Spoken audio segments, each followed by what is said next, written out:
What's up everybody, hopefully you guys are doing great as always. My name is Ty and today I have a chess lesson about weak squares. I'll be talking about what they are, how you can recognize them, and finally how you can use them for your advantage. Someone actually commented this video idea and wanted me to make it, so if you want videos regarding your specific idea, then leave them in the comment section below.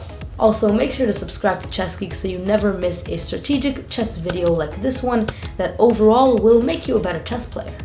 First off, let me explain what weak squares are in chess. Weak squares are squares that your opponent has a lot more control over them than you do. So in this position here, you can see that this is a weak square for black. Another key giveaway for a weak square are squares that you can no longer control with your pawns. Here you can see that white has two pawns that are defending the square, whereas both of the pawns that were could have been defending this square have already been pushed forward, meaning there's no possibilities for getting pawns to equally defend this square. And therefore, although you can continue to try to defend it with more and more minor and major pieces, white will always have control, far greater control of this square by just having these two pawns here. Because no longer can you have these two pawns here, right? But on the contrast, you can see that black, with both of these pawns being pushed forward, has made a strong square for black, with being this square here. White can no longer defend it with white's pawns, because both of them have already been pushed forward. So you can see that black has made their own strong square, which is obviously a weak square for white. And you can see a lot of times when white has a strong square here, black will have an equally strong square right above it. Because a lot of times when you push your pawns forward, that means that you're leaving an undefended square that usually black will be able to take advantage of. But why do you even care about strong squares? What can you use them for? Well, in chess there's a lot of types of advantages. You could have material advantages like being up a pawn. You could have positional advantages, spatial advantages, even time advantages if you're up in time with the clock.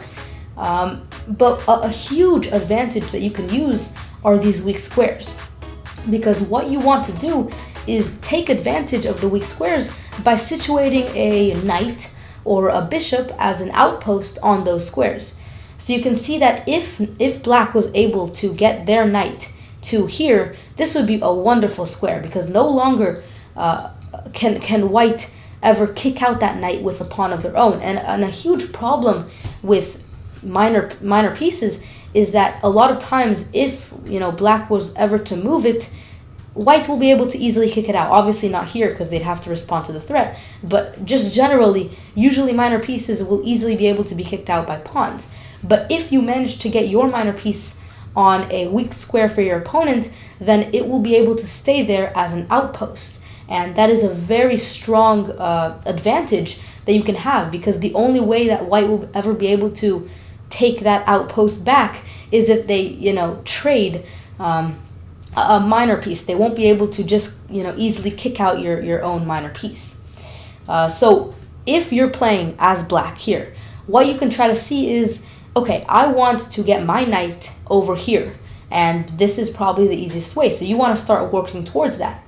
And you can also notice that white will probably want to get their knight to here. But luckily for you, it's much more hard to do that. White would have to either take this path, which is not good, or take this path, which is equally no good.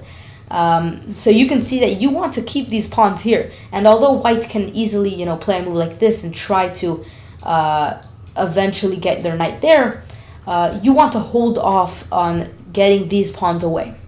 Okay, so a lot of times after you identify the weak squares, you want to start thinking about, how can I get minor pieces to them, and how can I stop my opponent from doing the same?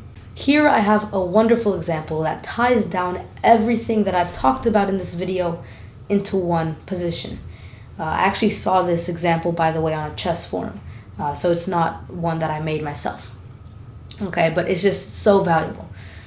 Here as black, the move c4 was played. And this looks, it doesn't look like it has any purpose with it other than maybe, forming some pawn chains, but it doesn't look anything special. But it actually does, because it's taking advantage of both of these pawns that have already been pushed, further, and can therefore no longer protect this square here. And so by playing this move, you are now creating a strong square, or creating a weak square for white, right? So this is just a really nice move. But it's still a little bit hard to get a knight or a bishop to be placed as an outpost here. Okay, but you can see that after 10 moves, that was actually made. So just a trade happened, some reasonable moves, and you can see now this is a wonderful tactical opportunity. I don't know if you can spot it, but obviously the goal with this move is to get the knight here, and there's really two paths that the knight can take. This one obviously does not work because white would easily be happy to trade, but there's a wonderful tactical opportunity, which is this move here. The idea is that if white were to take, obviously you take back, and now the bishop cannot move. If the bishop moves, then you win the queen, right? So this move here, encourages white to take the knight, which would then remove the gap between the king and the queen. So that allows for the winning of the queen. Okay, so that's a wonderful move, but obviously that didn't happen. And then once the king moves, black is able to move their knight over into the outpost, which is just such a beautiful series of moves that all really started with c4. So really from the get-go, without even being able to recognize weak squares, you can already try to figure out where you could eventually maybe have weak squares. So in this position, you can see that this square here cannot be protected by pawns anymore. So you can see, usually you'll be able to find weak squares by looking at where are my opponent's pawns pushed. And you can see that both of these pawns are pushed, and therefore there's probably an opportunity to find a weak square. So just by finding the weak square and then trying to get to it, it's just a wonderful, wonderful series of moves. Hopefully you learned something valuable from this video. Obviously, weak squares is a wonderful strategical idea and something that you need to be thinking about when you're looking for advantages in your position.